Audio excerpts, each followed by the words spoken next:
Assalamualaikum warahmatullahi wabarakatuh. Untuk materi berikutnya adalah meramalkan kespontanan reaksi. Di meramalkan kespontanan reaksi berdasarkan kemudahan suatu unsur mengalami reaksi reduksi oksidasi. Di Alessandro Volta menyusun suatu unsur itu berdasarkan potensial reduksinya. Dari kiri ke kanan, suatu unsur potensial reduksinya semakin besar.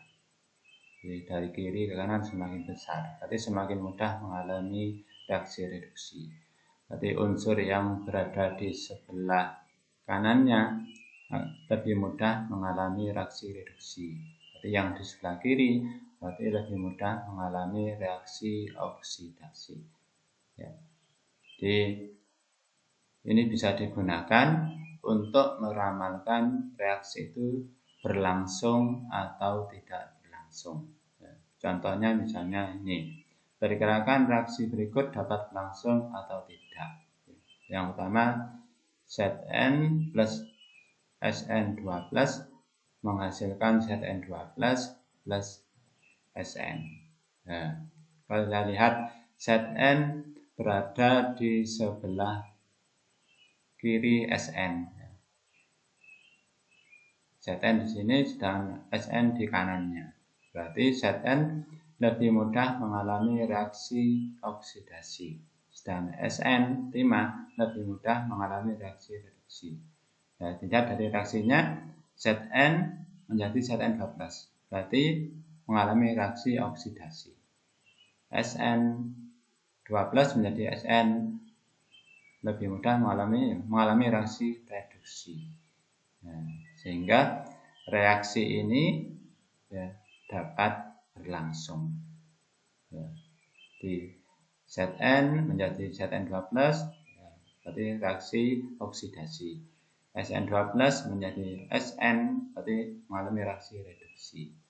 Berarti reaksi ini dapat berlangsung. Kemudian yang kedua, Cu plus H2SO4 menjadi CuSO4 plus H2. H itu berada di sebelah kiri Cu. Sehingga supaya spontan harus mengalami reaksi oksidasi. Sedang Cu mengalami reaksi reduksi. Cu di sini mengalami reaksi oksidasi. Dari 0 menjadi 2. H dari 1 menjadi 0. Mengalami reaksi reduksi.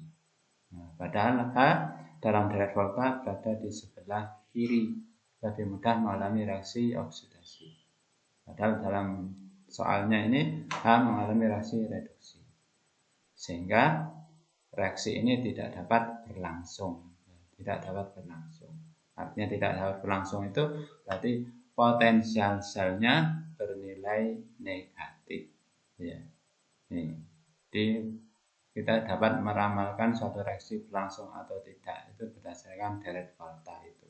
Maka deret Volta itu bisa kita gunakan untuk meramalkan suatu reaksi berlangsung atau tidak. Soalnya ini coba dikerjakan. Perkirakan atau ramalkan apa reaksi berikut dapat berlangsung atau tidak. Dua soal ini silakan dikerjakan. Dan ke berikutnya, kegunaan sel Volta dalam kehidupan sehari-hari. Di kegunaan sel Volta dalam kehidupan sehari-hari banyak sekali yang kita manfaatkan. Yang pertama adalah sel primer. Sel primer itu adalah sel yang bila kita gunakan terus-menerus, maka arusnya akan habis, setelah itu tidak dapat diisi ulang. Jadi kalau arusnya sudah habis, tidak dapat diisi ulang. Contohnya adalah sel kering. Atau sel kering itu namanya sel Lakeland. Orang yang pertama menemukan baterai itu adalah Lakeland. Sehingga disebut dengan sel Lakeland. Dan sel Volta primer. Sel kering atau baterai terdiri dari wadah yang terbuat dari seng sebagai anoda seng sebagai anodanya. Ini yang bagian bawah itu sengnya, kemudian katodanya, ini katodanya adalah batang karbon. Di kutub negatifnya adalah seng, kutub positifnya adalah batang karbon. Nah, elektrolitnya itu campuran antara batu kawi, MnO2, mangan 4 oksida, kemudian amonium klorida, NH4Cl, dan pasta seng klorida. Nah, di elektrolitnya dari tiga itu di MnO2, NH4Cl, dan ZnCl2. Nih. Sehingga ketika baterai digunakan, maka terjadi reaksi ini. Seng akan mengalami reaksi oksidasi. Nah, kemudian di katodanya yang dioksidasi adalah MnO2-nya dan nih NH4Cl-nya. Nah, NH4+ hingga jadi Mn2O3 plus NH3 plus H2O. Sehingga kalau dijumlahkan di sini Zn plus 2MnO2 plus NH4+ menghasilkan Zn2+ plus Mn2O3 plus 2NH3 plus H2O. Sehingga kalau baterai itu digunakan terus-menerus, maka nanti bagian dari anodanya itu akan mengalami korosi, nah, dan menghasilkan air ini. Ya, korosi. Itu contoh dari sel volta. Nah, contoh yang lain misalnya baterai alkalin. Nah, baterai alkalin itu sama dengan sel leklan, sel kering. Cuma yang membedakan adalah ya di katodanya, katoda dari karbon itu diganti dengan mangan 2 oksida. Nah, elektrolitnya yang NH4Cl diganti dengan KOH.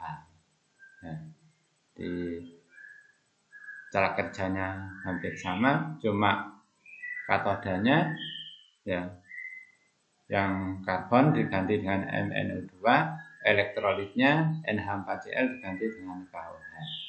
Reaksi yang terjadi seperti ini ya, tetap yang adalah seng dioksidasi menjadi ZnOH 2 kali karena dalam suasana basa dari KOH, kemudian katodanya MnO2 akan direduksi dan menjadi MnOH plus 2OH-. Sehingga kalau dijumlah reaksinya ini Zn2MnO2 plus 2H2O menghasilkan ZnOH 2 kali plus MnOH. Ini contoh dari sel volta yang primer. Jadi kalau sudah habis, harusnya maka tidak dapat diisi ulang. Dan contoh yang kedua adalah sel sekunder. Sel sekunder adalah sel volta apabila arusnya habis, maka dapat diisi ulang. Contohnya adalah aki. Contoh sel sekunder. Aki terdiri dari elektroda timbal, ya, Pb itu sebagai anoda, dan timbal 4 oksida PbO2 sebagai katoda. Keduanya dicelupkan dalam larutan H2SO4. Ya, elektrolitnya adalah H2SO4. Ya. Reaksi yang terjadi adalah ini di Pb plus SO4 menjadi PbSO4, PbO2 plus H2SO4 menjadi 2H+, ini PbSO4 plus H2O. Sehingga kalau dijumlah Pb plus PbO2 plus 2H4 menjadi PbSO4. Nah, ketika reaksi ini berlangsung, maka nanti bagian dari anoda dan katoda akan dilapisi zat yang sama, yaitu PbSO4. Nah, sehingga ketika anoda dan katoda dilapisi zat yang sama, maka lagi dikatakan kosong, jadi arusnya habis. Nah, seperti ini. Jadi nanti di anoda dan katoda akan dilapisi zat yang sama oleh PbO2. Nah, untuk mengembalikan arus, maka aki ini harus diisi ulang. diisi ulang. Nah, diisi ulang ya, dengan cara mengalirkan arus yang anodanya kutub negatif ya, dibalik jadikan kutub positif dari arus, dan katoda yang kutub positif dialiri arus yang kutub negatif. Nah, maka nanti akan berubah ya, akan terisi kembali sehingga dapat diisi ulang kembali. Dan contoh berikutnya adalah sel bahan bakar. Nah, sel bahan bakar, sel hidrogen oksigen termasuk jenis sel bahan bakar yang terus-menerus dapat berfungsi selama bahan secara tetap dialirkan ke dalamnya. Sel bahan bakar digunakan pada pesawat ruang angkasa. Pesawat ruang angkasa. Sel hidrogen oksigen terdiri dari katoda lempeng nikel oksida yang berpori yang dialiri gas oksigen. Elektrolitnya adalah KOH pekat. Reaksi yang terjadi adalah ini. Ya, anodanya adalah terjadi reaksi oksidasi gas hidrogen, ya, gas hidrogen.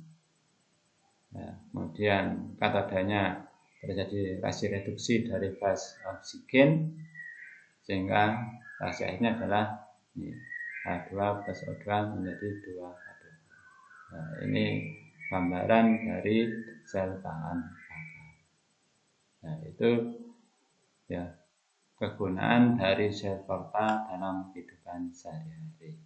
Nah, untuk lebih memahami, silakan buat percobaan sederhana ya, dari bahan sekitar ya, buat percobaan sederhana dari bahan sekitar tentang sel volta. Nah, tujuannya ini untuk menunjukkan atau membuktikan reaksi kimia menghasilkan arus listrik. Nah, alat dan bahannya ini 3 buah jeruk yang sudah matang ya, dan 3 buah koin Rp100, 3 buah paku yang masih baru, 3 penyebit buaya, kemudian kabel dan lampu. Nah, ini silakan dibuat percobaan seperti ini, dibuat videonya, cara merangkainya sampai menghasilkan arus listrik ya. Jadi sama dengan membuat tutorial. Ya, silakan dikerjakan secara pribadi ya. Di masing-masing harus membuat seperti ini. Itu saja yang perlu saya sampaikan, kurang lebihnya mohon maaf. Assalamualaikum warahmatullahi wabarakatuh.